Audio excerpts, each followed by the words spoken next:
Իմ առաջին հաղորդումը հենց նկարահանվել է Կարկար մանկապատանեկան ճամբարում, իսկ մինչ այդ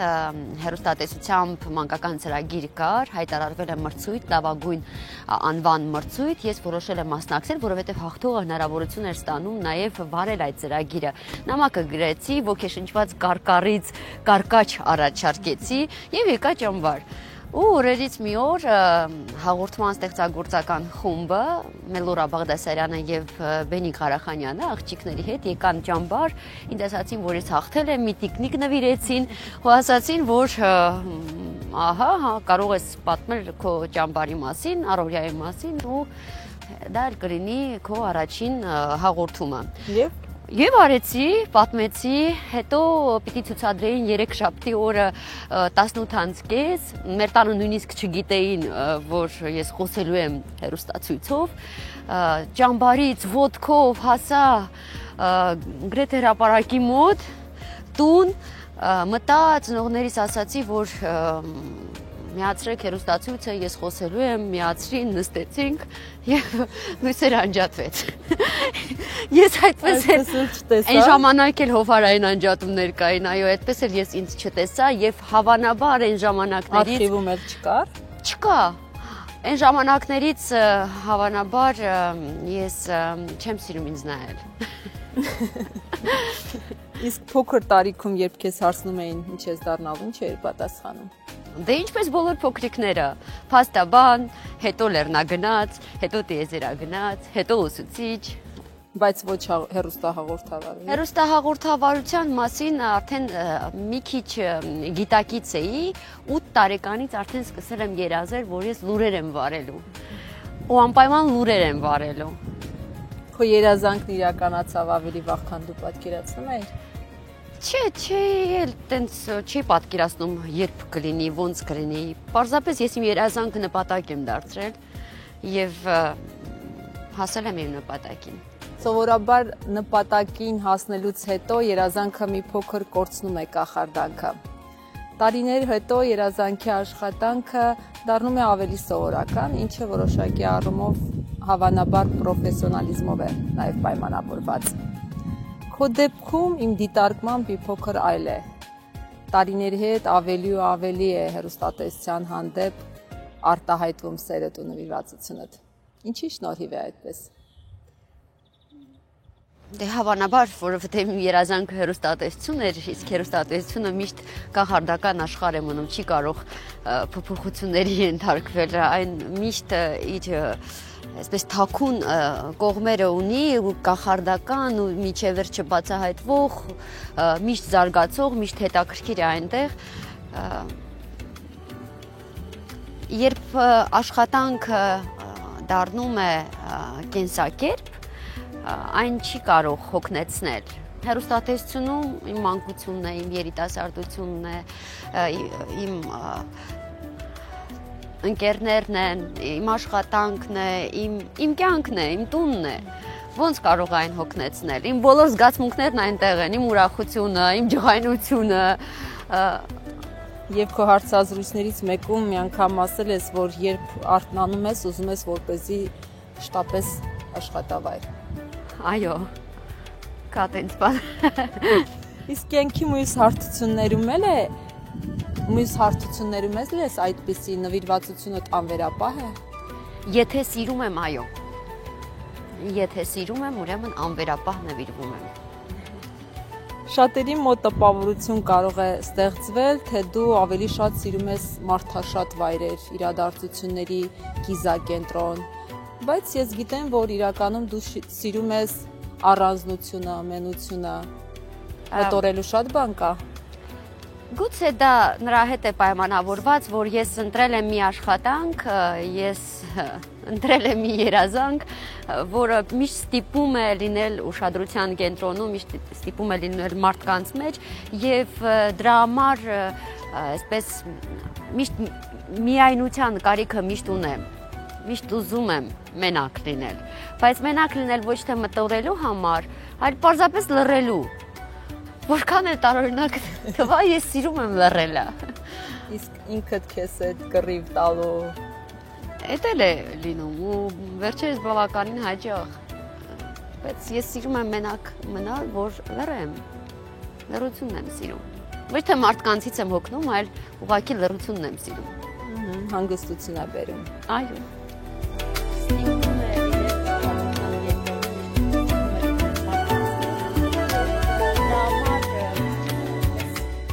Հայտնի է, որ դու գիրք կարդալու ժամերը չես փոխի ինչ-ինչ միջոցառման մասնակցության հետ։ Գիտեմ, շատ ես կարդում։ Ինչ ես փնտրում գրքերի աշխարհում։ Ճշմարտություն, էություն, իմաստ,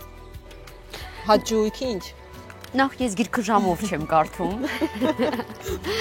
Այնպես չի, որ սա գիրք կարդալու ժամն է եւ վերջ, չէ, այդպես չի։ Առաջ գիտելիք էի փնտրում գրքերում, իմաստնություն էի փնտրում, ճաշակ, հետաքրքրություններ։ Հիմա իմ սիրելի ընկերը դարձել է ինձ համար այս իրականությունից մի քիչ կտրվելու միջոց, պարզապես։ Հիմա ինչ գիրք ես կարդում։ Հիմա կարդում եմ Այն Ռենդ «Իստոչնիկ»։ Կա մի այնպիսի գիրք, որը կարող ես խորհուրդ տալ բոլորին, որ անպայման կարդան։ Հենց թող այդ իստոչնիկներ անպայման կարդան։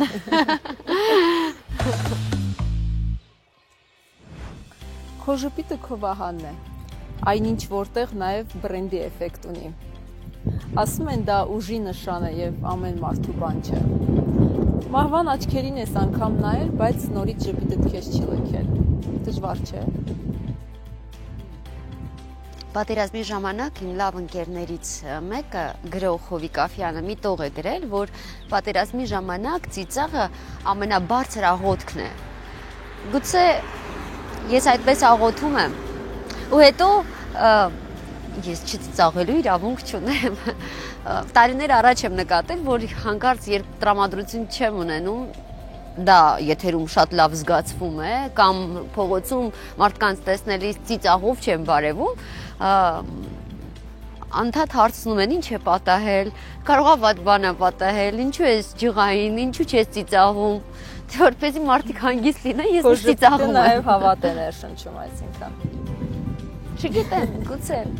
Կյանքում շատ կան պահեր, իրադարձություններ, որոնք շատ բան են փոխում մարդու մեջ։ Պատերազմն այդ առումով անկերազանցելի է։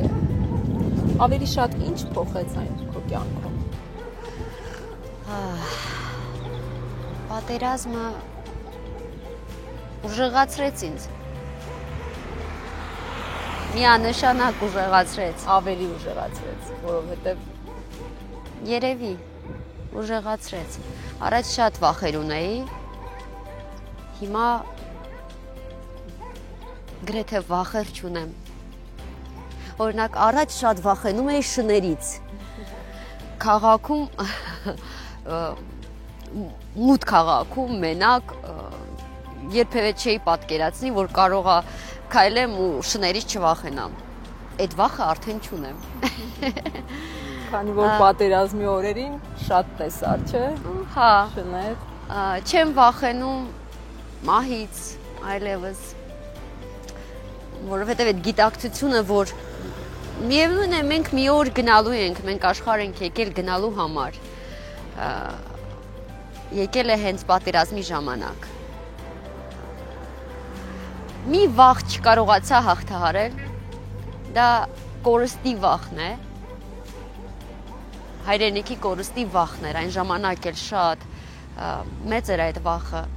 ցավոք չկարողացա հաղթահարել եւ կորցրինք։ Կարմիր պամադայի մասին շատ է խոսվել, էսսել ունես գրած։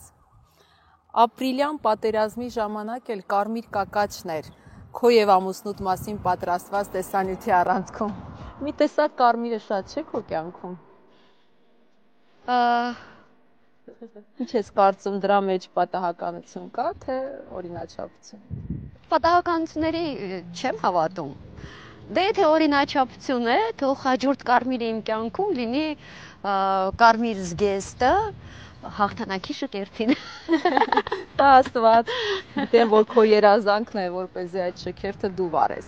Ոչ մեկին չեմ թողի վարի, հավատացնում եմ քեզ, ես կպայքարեմ դրա համար շատ։ Սանք չի ուշանա այդ օրը։ Կնոջ դերն անժխտելի է պատերազմական ժամանակներում։ Դու քո օրինակով շատ բաների մասին վերահաստատեցիր, անգամ մեղադրեցիր այն կանանց, ովքեր թողեցին տղամարդկանց թիկունքը, եւ դու դա համարում ես մեր պարտության պատճառներից մեկը։ Իսկապես ամեն ինչ այլ կերպ կդասավորվեր, եթե։ Ես չմեղադրեցի գա։ Ես ուղղակի զարմացա, որ նրանք թողել են իրենց տղամարդկանց թիկունքը։ Ես ուղղակի զարմացա, որ անգամ բնության մեջ մայրն է լինում իր ձագին պաշտպանողը, չի թողնում վտանգի մեջ ու չի հեռանում։ Ես զարմացա, որ մայրերը թողել են իրենց զավակներին, իրենց ամուսիններին եւ ավելի ապահով տեղ գնացել։ Ես չմեղադրեցի, ես զարմացա։ Այո, հիմա էլ համոզված եմ, որ եթե թիկունքը շատ ավելի ամուր լիներ, եթե ժողովուրդը մնար, բոլորը մնային։ Համենայն դեպս այսպես չէր լինի։ Զինվորականի սպայի կին լինելը հատուկ առաքելություն է։ Կարող է նաև դա է ներազդել 2025 կեցվածքի վրա։ Զինվորականի կին լինելը առաքելություն չէ, պատիվ է։ Պատիվ թեկուզ։ Պատիվ է։ Չէ, չեմ կարծում, եթե իմ ամուսինը զինվորական չլիներ, ես կգնայի։ Դա չի ազդել ոչ մի կերպ։ Ես միևնույն է կմնայի։ Խաղաղության մասին կոչերն անընդունելի են քեզ համար։ Դու հակառակն ես անում։ Ստացվում է պատերազմ ես ուզում։ Ես պատերազմի կոչ չեմ անում։ Ես էլի զարմանում եմ, որ ասենք այս բարով, այո, այս ճակատամարտում պարտված ժողովուրդը խաղաղություն է ուզում։ Ինձ համար դա զարմանալի է։ Երեք իմ ընկերներից մեկը, Արսենը Եսայան, հիշեցրեց Մոնտեի խոսքերը. խաղաղություն կլինի միայն մեր հաղթանակով։ Դա իմ համոզմունքն է նաև։ Հադրութը, Շուշին, Քարվաճառը եւ մեր հայրենիքի մյուս հատվածները այլ ձևով հնարավոր չէ հետ բերել։ Գայանե ջան, մենք նույնիսկ ճանապարհը չեն կարողանում բացել այլ ձևով, քաղաքակիրթ ձևով, միջազգային դատարաններով, զրույցներով, գոչերով, հորդորներով։ Ինչպես կարող ենք մենք Քարվաճառը, Շուշին, Հադրութը հետ բերել զրույցներով։ Ոչ, հնարավոր չէ։ Իրականությանը պետք է նայել իրականությանը։ Հող թե հաց դիլեմայի մեջ դու քո պատասխանն ունես, կհայտնես։ Ինչ պետք է անել, որպեսզի այս հողի վրա քայլելը լինի ամուր, ապահով, իսկ ապրելը պատվաբեր։ Այո, հող թե հաց, ես միանշանակ ընտրում եմ հողը, որովհետև եթե չկա հող, հաց էլ չկա։ Ինչպես տեսնում ենք։ Այս հողի վրա ապրելը արդեն պատվաբեր է։ Այս ժողովրդի զավակ լինելը արդեն պատիվ է։ Եվ միակ բանը, որ հիմա մենք կարող ենք անել, չլքել այս հողը։ Պարզապես ավելի պինդ կարճել այս հողին։ Դու շատ հաճախ չես թաքցնում, չես զգացմունքայնությունդ, չես զսպում։ Մինչդեռ էկրանին լրիվ հակառակ կերպարն է։ Պրոֆեսիոնալիզմի արդյունք է, թե մեկ այլ որակի։ Չէ, ուղղակի եթերում ես արդեն ինձ այնքան հանգիստ եմ զգում, որ երբ արդեն, այսինքն պրոֆեսիոնալիզմ։ Չգիտեմ, դա պրոֆեսիոնալիզմ է, թե ինչ, ուղղակի եթերում ես շատ հանգիստ եմ։ Երբ արդեն բարևում եմ, արդեն հանգստանում եմ։ Դրա համար չեմ կարող թույլ տալ ինձ ոչ մի զգացմունք։ Քիչ առաջ ասացի, որովհետև տեսախցիկը անմիջապես փոխանցում է բոլոր զգացմունքները։ Եթե անգամ մի փոքր ջղայնացած ես լինում, անմիջապես նկատում են հեռուստադիտողները։ Մարդկանց ճանաչելու հարցում գրեթե չես վրիպում։ Ավելին, նույնիսկ իրավացի ես քեզ համարում այդ հարցում։ Իսկապես երբևէ չես սխալվել։ Իհարկե սխալվել եմ։ Ես միշտ մարդկանց մեջ փորձում եմ լավը գտնել։ Բավականին երկար ժամանակ է պահանջվում, որ հասկանամ ով է։ Բայց առաջին տպավորությունը երբեք խաբուսիկ չի լինում։ Ղարաբաղցիք ասում են մեջ կասցիկ հատամ։ Այ հենց որ այդ պահը գալիս է մեջ կասցիկ հատամ։ Այստեղ կանգնում եմ արդեն վերջ։ Եվ խզում հարաբերությունները։ Չեմ խզում, ուղղակի իմ շրջապատում մարդը չի լինում այդ, մարդը չի լինում, վերջ։ Իսկ ինչ ես կարծում, ավելի մեծ թվով մարդիկ են քեզ սիրում, թե ավելի մեծ թվով մարդկանց ես դու սիրում։ Փոխադարձ է սերը։ Ինչքան շատ են ինձ սիրում, այնքան շատ եմ ես սիրում, եւ ինչքան շատ եմ ես սիրում, այնքան շատ են ինձ սիրում, երևի։ Բայց այդ սերը ես զգում եմ եւ վերադարձնում եմ։ Սիրված լինելն է ավելի մեծ երջանկություն, թե սիրել կարողանալը։ Հարցը Ընդհանրապես սիրելը երջանկություն է։ Երկուստ եկել լավ է։ Ֆիլմում էլ նկարահանվեցիր։ Պիտի ասեմ, լավ էլ դերասանություն արեցին։ Կպատկերացնեի քեզ այդ հարթակում։ Կպատկերացնեի, որովհետև ես ոչ միայն հեռուստատեսության մարդ եմ, նաև բեմի մարդ եմ։ Անգամ փոքր ժամանակ թատերական ստուդիա եմ հաճախել։ Կպատկերացնեի, այո, բայց հենց այդ դերում, հենց նման ֆորմատում, այո, շատ դերում քեզ կարելի էր պատկերացնել, բայց ոչ սկեսրոջ։ Ուղղակի մենք ընկերներով որոշել էինք մի փունջ ժպիտ պարգևել ամանորին մեր ժողովրդին եւ ինչպես ասում են, գեղ կանգնի, գերան կկոտրի։ Թիմը շատ լավ աշխատեց եւ հաջողվեց, ինձ թվում է, պարգևել այդ ժպիտը։ Այո, քեզ շատ դերում կարելի էր պատկերացնել, բայց ոչ սկեսոջ, մանավանդ որ երկու դուստր ունես եւ ինչպես ասում են, դա քեզ չի սպառնում, սկեսոր լինել չես կարող։ Կվեցին հարցները։ Գուցե եւ շատ բան դեռ արժևում է։ Չէ, ամեն ինչ այնպես է ինչպես կա։ Լավ, եթե լինեիր ֆիլմի սկեսուրը կլինեիր գաղափարական իմաստով։ Բայց բաց սկեսուր էր։ Շատ լավ էր սկեսուր էր։ Հա, նույնը։ Կարծում եմ, այո։ Ամենայն դեպս իր զավակին շատ էր սիրում։ Ու այնպես չէ, որ շատ էր քիթ խոթում ընտանեկան գործերի մեջ։ Հա, ամենալավն էր ուզում իր երեխայի համար, բայց կարևորը իմանալ սահմանը, որովհետև ամեն ինչ իր չափը ունի։ Ցանկացած իրավիճակում պետք է այդ սահմանը ունենալ։ Իսկ կցանկանայիր գեղարվեստական ֆիլմում նկարահանվել եւ ինչ դերում։ Գեղարվեստական ֆիլմում եթե այդ ֆիլմը օրինակ լիներ Շուշի ազատագրման մասին եւ ես որպես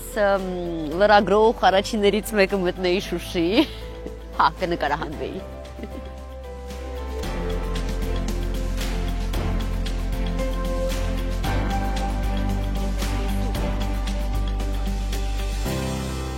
Եթե սկեսուր լինեի, ամեն ինչ չափի մեջ է լավ, հա։ Սովինար, քո սիրած բառը սպասիբան է։ Շատ ես այն օգտագործում։ Ինքդ առավելապես ինչի համար ես շնորհակալ եւ ում։ Շնորհակալ եմ Աստծուն այս հնարավորության համար, ապրելու համար։ Շնորհակալ եմ իմ ծնողների համար, շնորհակալ եմ իմ ընտանիքի համար, ընկերներիս համար։ Շնորհակալ եմ, որ Արցախում եմ ծնվել։ Շատ բաների համար եմ շնորհակալ Աստծուն։ Կա մի բան, որի համար մինչ օրս ինքդ քեզ չես ներել։ Թողածվածների։ Երբեմն լինում են պահեր, երբ խիղճս տանջում է, բայց ներել ես ով եմ, որ ներեմ կամ չներեմ։ Ամենատարօրինակ սուտը, որ երբևէ լսել ես քո մասին։ Ստի ոտքերը կարճ են, դրա համար իմ ականջներին չեն հասնում։ Չգիտեմ, չեմ լսել։ Ժամանակն ավելի շատ, ընկեր է թե թշնամի։ Ժամանակը խստաբարոյ է։ Ես այսպես կասեմ։ Եթե Արցախի նախագահը լինեիր, ինչ կփոխեիր մեր երկրում։ Եթեների ժամանակը չէ։ Նախ ես երբեք Արցախի նախագահը չեմ լինի։ Եթե ես լավ հաղորդավար եմ, դա չի նշանակում, որ ես կարող եմ հեռուստատեսության լավ տնօրեն լինել։ Մեր դժբախտության պատճառներից մեկն էլ այն է, որ միշտ տարբեր տեղերում ոչ կոմպետենտ մարդկանց ենք դնում։ Թվում է, թե եթե լավ բժիշկ է, լավ նախարար կարող է լինել, կամ եթե ես լավ խոսում եմ, ուրեմն կարող եմ լավ Արցախի նախագահ լինել, կամ այդպես չի։ Այսպես կպատասխանեմ ես քո հարցին։ Արցախի նախագահը պիտի իմ կարծիքով կոշտ լինի մեր լեռների պես, ամուր լինի մեր արմատների պես եւ իմաստուն լինի։ Տարիքային կոմֆորտի մեջ ես հիմա։ Քանի տարեկան ես քեզ զգում։ Ես միշտ տարիքային կոմֆորտի մեջ եմ։ Ես 41 տարեկան եմ։ Եվ չես թաքցնում։ Չեմ թաքցնում։ Երբեմն նույնիսկ շատ եմ ասում, որ նախանձվեք։ Այդպես էլ կա, նախանձում ենք։ Անգամ երբ քսուկ եմ առնում, գրված է լինում 35+, հետ եմ դնում, ասում եմ, սա տարիքային է, մոռանալով, որ ես արդեն 41 տարեկան եմ։ Նշանակություն չունի ինչ տարիքում։ Հոգեվիճակը պիտի հանգիստ լինի։ Ժպտում եմ երբ։ Միշտ։ Հավատում եմ նրանց, ովքեր։ Հավատում եմ ոչ բոլորին։ Աշխարհը կփոխի։ Սերը։ Խղճում եմ նրանց, ովքեր։ Չեմ խղճում ոչ մեկին։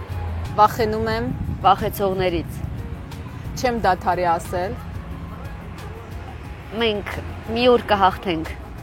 Կարոտ անունն է Շուշի։ Պայքար։ Մինչև վերջ։ Շնորհակալություն։ Շնորհակալություն։